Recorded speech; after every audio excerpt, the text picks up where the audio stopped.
So I was concerned recently that only marijuana was allowing me access to the creative and fun centers of my brain. So I stopped. And I'm lucky it didn't affect me at all.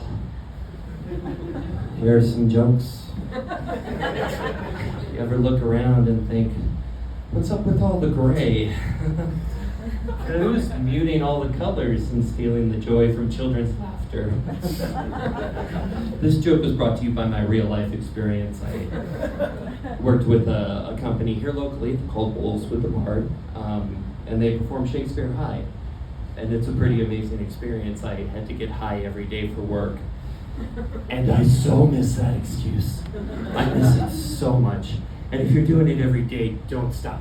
Because it turns out reality is so real right now. It's so fucking real. And if it hits you all at once, it's not good.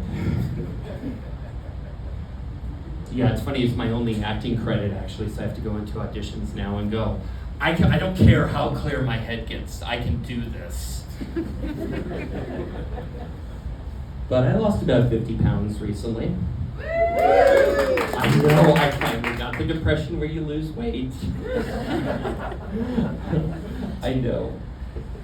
It's, my appetite just completely went away. It's like winning the Ozempic Powerball. Can I get the anxiety multiplier on that ticket?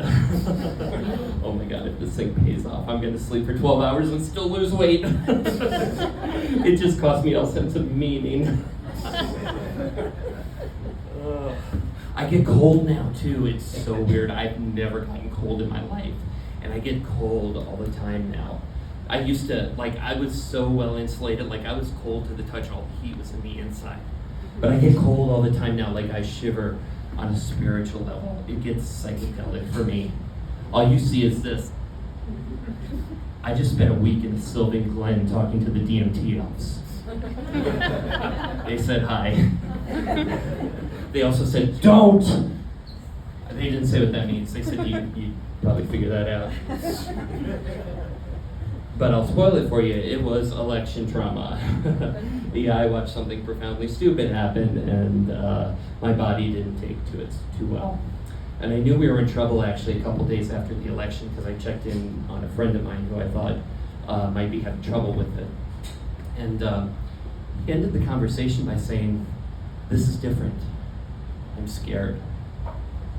And I immediately went into, well, we're going to stand up and we're going to fight, and I erased all that, and I went back and I said, you're right. I'm scared too. And I will tell you, if two Gen X straight cis dudes are having a conversation grounded in their real emotional state, the world is on fucking fire. I guarantee you it's not good. We felt Kurt Cobain's death. We haven't felt a fucking thing since. But I used to be a doctor for the CDC. That's what I did during the pandemic. I left medicine and public health entirely. I want to do something that has no meaningful impact. And get caught up with my life. So I actually used to be what's called a medical epidemiologist. An epidemiologist is something you knew about during the pandemic and have since forgotten about. But basically an epidemiologist is someone who can tell you that Tylenol does not cause fucking autism. Is anybody here hiring? No. I got first author articles in the Journal of Woke. Frequent contributor to White Savior Weekly. I'm gonna be fine. I'm gonna be just fine. But this administration wants you to believe they have the cure for autism. They'll sell it to you. They certainly will. And I've been through all this already. Professionally, I went through all the MMR bullshit. Personally, look, if you've ever had to Google child's monocle, you probably have autism in the family. You're a little autism adjacent. That's right, you think everything's Googleable until the spectrum enters your life. It's a completely different world. But I thought that possibly I could have autism, and I went and got evaluated, and they told me no, they didn't think I had it. They said, you're just a highly sensitive person. And I think they just didn't like me. You know, one of the pieces of evidence I brought to him was my dislike of small talk, that basically your story that goes nowhere made my soul die a little bit. And and I thought that was pretty good evidence. They didn't think so. What they explained to me, they said, highly intelligent people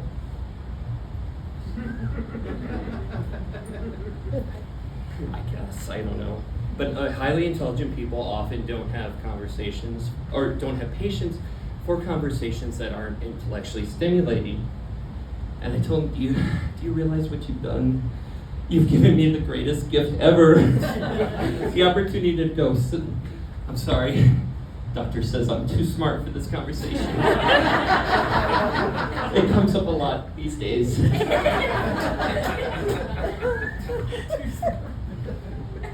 But my original training was pediatrics, actually. And if you're a young single man expressing an interest in doing pediatrics, you set yourself up to jokes from your shittiest friends. And so, of course, I remember a friend asking me, Mike, you don't want to work with kids for evil reasons, do you? And, you know, back then there's not much you can do. You can just laugh it off. That's all you can really do.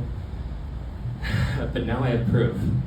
Because the fact is, if I were a pedophile, I would be running the CDC right now. Or at least trying. True. Look, I'm not saying all Trump appointees are pedophiles. I'm saying if you're a pedophile, you see the value of a pedophile president. It's a secret society that takes care of their own. None of my friends have ever spent that kind of time on a birthday card for me.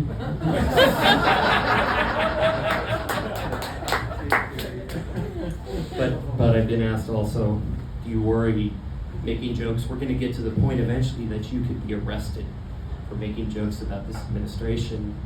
And I said, no, honestly, at least I'd be arrested for something I said, and not because Big Ball's facial recognition precog software thinks I have the cheekbones of an Israeli detractor. But that's not actually my fear. My fear is I'm going to get arrested when I still suck at this. This is an art form. You got to put in the time to get good at it. And I'm going to get arrested for a joke that really sucks, and I'm going to be at the press conference going, I got arrested for telling a joke about Trump. What was the joke? The joke is not important. It's about the attack on our freedoms. We want to hear the joke. I was doing the mics, I was working it. The joke was underdeveloped like Trump's victims, okay? And that's all I got. Thank you.